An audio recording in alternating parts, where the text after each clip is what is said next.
if you were, let's say you work at DICE, right now, you just got a new job at DICE, you're the lead producer or something. I wish. Yeah, Okay, let's no, say. not lead Yeah. producer, but Okay. Well, didn't. But yeah. you have to make the call. Do we bring CTE back to Battlefield 5 in the next upcoming months, and how you would do it personally? Yeah, I'll give that one to Dark because I need to think over this one for a moment. Don't go into detail too much. That's like basic stuff. Yeah, I think I would bring back CTE.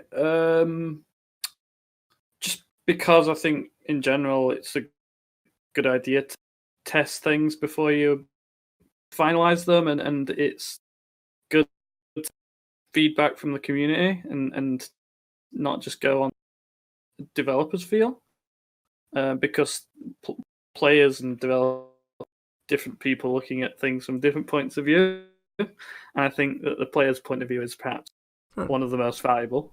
Fair enough. What you would say, Simon? Let me put it that way. If I had fairly unlimited amount of people and money, then I would have definitely gone for it, because in such a scenario, just for games health, it's definitely a benefit. But the problem is you would need to start kind of preparing the infrastructure for it in the back, and that's where the real challenge begins, because I mean, for going through what's going on in the city, you're going to need people for that, and obviously you're going to need money for that, you're going to need work power for that. Once city starts working, you would also need to activate, once again, you need to activate a number of people. Like, things have to go through CERT, thanks Sony and Microsoft. And that's just one of the examples. QA goes to work. So if, for example, you have QA people from DICE, you have EA Romania, you might have something from Localization, and at that point you activate EA Madrid and also the other studio that focuses for the Asian languages. It just starts really spinning up and up in terms of number of people.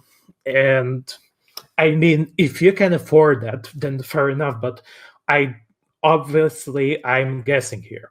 I'm guessing here because I've only seen a very small fraction of how things work, and from pretty much bottom of the ladder. But I don't think it's something you could do, like, particularly, like, just snap your fingers and go. No, it's not. It would take time, and I guess with if I'm not mixing things up, if with next Battlefield not coming for the next year and a bit, 2021. If they want to stick to the live service, which they obviously want to, then I guess there still would be even with those preparations, there still would be time to make it work. But at the same time, I know people are going to cringe at that, but it's still business. You have to ask yourself if at that point it's actually going to be worth it. In BF4, it turned out it was worth it. And to be fair, BF4 was kind of like a perfect storm for the creation of CTE. Yeah. Like, pretty much all the stars aligned for it to make it work. For BF1, I guess you could say it still worked, because it was based on what Dev said, it was pretty clear that the background work for creating it was just done enough in advance to really just not be constantly behind the play on the whole thing. In BF5, it could work, it might not work. It's honestly tough to say at this point. The thing is, we really don't know how well Battlefield 5 really did, how well is it doing on player counts and sales and such, because we never had player counts, and honestly, the thing is, even like those concurrent player counts, which were present in previous Battlefields when the BF4, BF1 stats sites were still up, they were decent, but even those are extremely misleading. So it's tough to guess, really. The way okay, just a quick note about how Battlefield 5 did in sales. When I was working at Sony and I was checking monthly data, what kind of games were sold and stuff, Battlefield 5 was always there in like the top 6 or 7 maybe every month. Sometimes it was higher because of sales, sometimes it was like a bit lower, but it was usually in the top 10 selling games every month. I mean, it kind of picked up steam as it went on. Regarding player counts, yeah, that's the thing. I don't know what kind of retention Battlefield 5 has. For me personally, Battlefield 5 doesn't have a big retention for me personally, because I just don't find Battlefield 5 that interesting or fun. Yeah, it's fun as a Battlefield game because it's still the same formula, Battlefield formula. But I don't play that much as I used to play, let's say, BF1, and I never really liked BF1.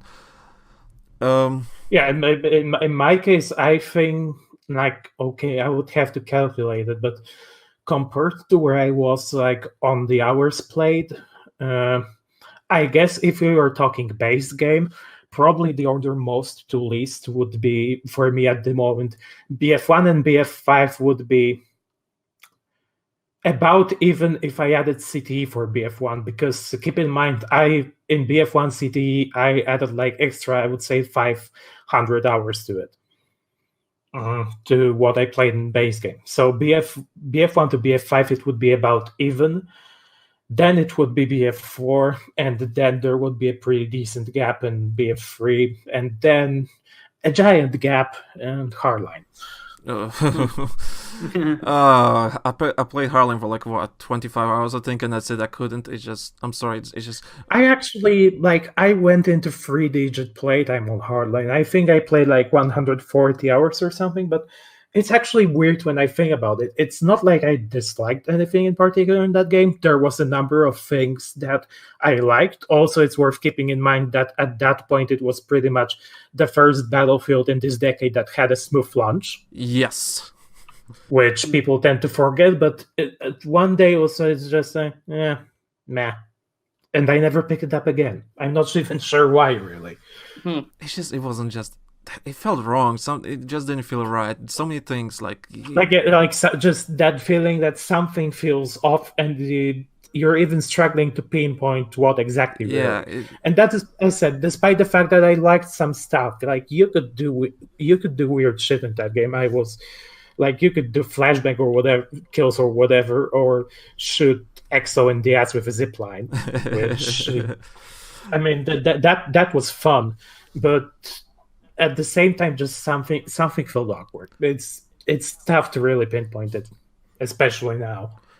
And coming back quickly on this Battlefield for CT, the way I personally do it, I will not have like a separate client for CT, because at this point, was it last year, DICE proved with Battlefield 5 that they can have separate TTKs in the actual game. What certain servers were running different TTK, and the normal servers were running normal. I don't remember. Yeah, remember there was like a playlist different on Conquest or something like that back in December or something. They had like different. Yeah. They had different playlists, so So they proved you can have different type of game under one client. So the way I would probably do it, it's not exactly being a different client for CTE, but it would be like a different playlist or something like that. It probably would not be part of the normal game. It will not probably track level. It will not track the rewards for the Tides of War crap.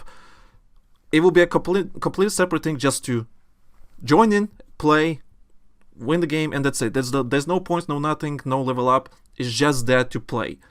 I mean, yeah, it's an idea, although once again, the question is exactly how feasible would that be from point of view of once again, I'm going to repeat that whole going through third thing over and over again, because that's one of things that just come back to bite you in the ass over and over again, really. It's a question of exactly how feasible also it would be compared to making a separate client, how it would possibly maybe impact the irregularity of changes. And for example, I mean, keep that in mind. If we're talking public relations, people are not going to be very happy if you constantly force updates on them for stuff they're not going to use, which is exactly what's going to happen in that case. And depending on how it's executed, they might also have to just use up way more disk space for that, and just internet, which once again, keep in mind, for some people it's a limiting factor. Yeah. But so that might be a bit of a pitfall. I will also, the way I would say, maybe, yeah, it won't be probably constant updates. If, let's say, if they will go that way, I would probably suggest make a special event. For example, the 5.2 patch that was dropped this month, that should be in CTE. So I wouldn't say no if they just dropped in a separate playlist, play for a couple of days during the weekend. DICE can gather all the data during that time, and a month prior before the release, you can drop the patch according to people if there's any minimal changes they can make, if they want to drop that specific changes. I mean, yeah, it will be some sort of special event. If that's technically possible, then yeah, I guess I would be up for it. Although, maybe he would disagree with that. I guess it would also put some people out of their quote unquote job. Also, it's not a job if there was some, once again, I have no clue if it's possible, if there was some kind of way to temper down the data mining. Yes.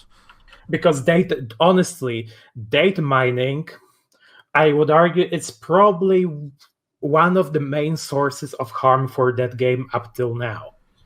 Yeah, but I think the one reasons why people are interested in data mining right now is not because, new content. It's mainly because DICE really kind of dropped the ball with Battlefield 5 when it comes to like advertising content or making people excited. It doesn't matter if you enjoy Battlefield 5 or not. People are not that excited, and that's the problem. And the data mining is the only exciting thing that happens because they're looking forward to something. Yeah. But at the same time, the problem with data mining is it creates expectations that more often than not, at least to some extent, have absolutely nothing to do with reality, because breaking news shit changes in development. It changes a lot.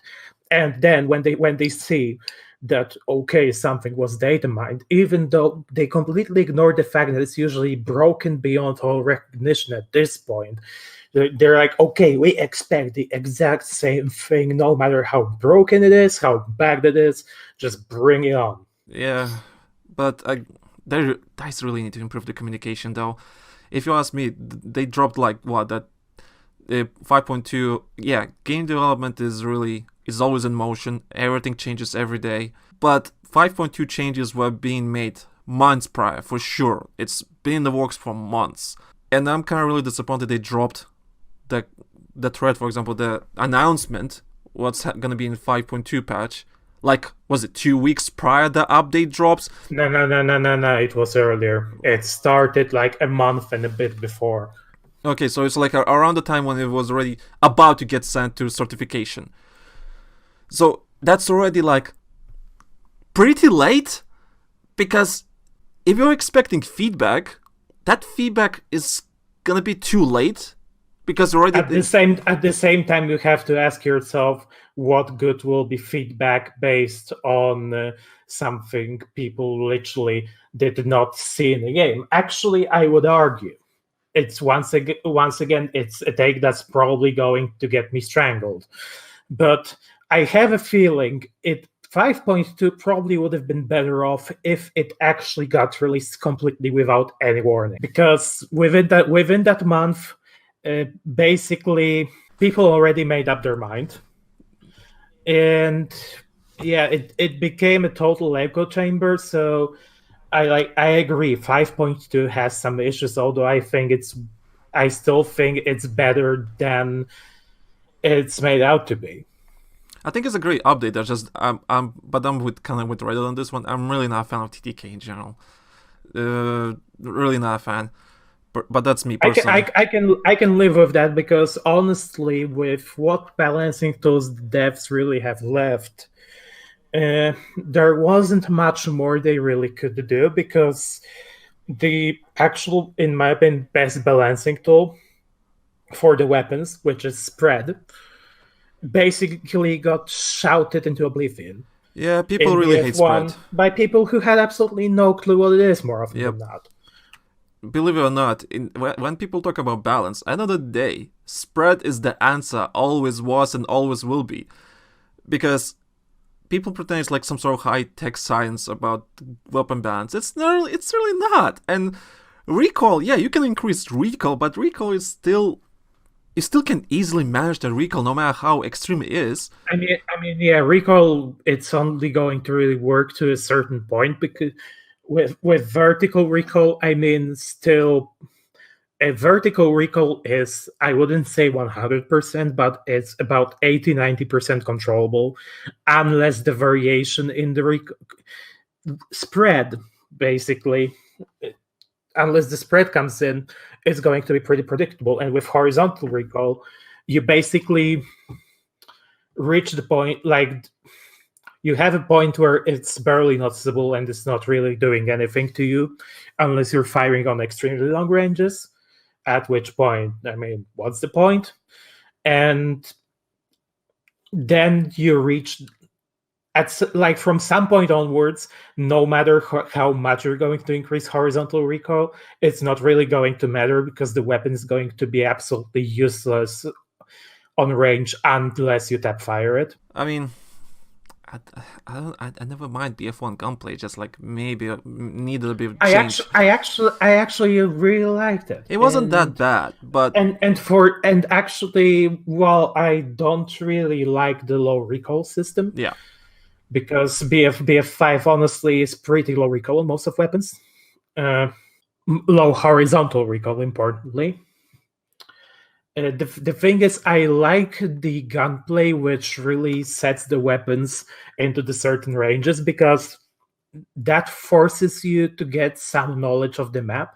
That forces you to just know your weapon, because the mistake that a lot of people make is they try to force a gun into their playstyle instead of building their playstyle around the gun, that's a big problem. Which is the right way to go, mm-hmm. and that's the big problem. Yep. And then if the balancing style that really puts the weapon in a certain range primarily comes in, and suddenly they just cannot use their weapon and the Swiss Army knife, then it's suddenly the fault of all those big bad deaths, because they actually have to think a bit before they fire a weapon.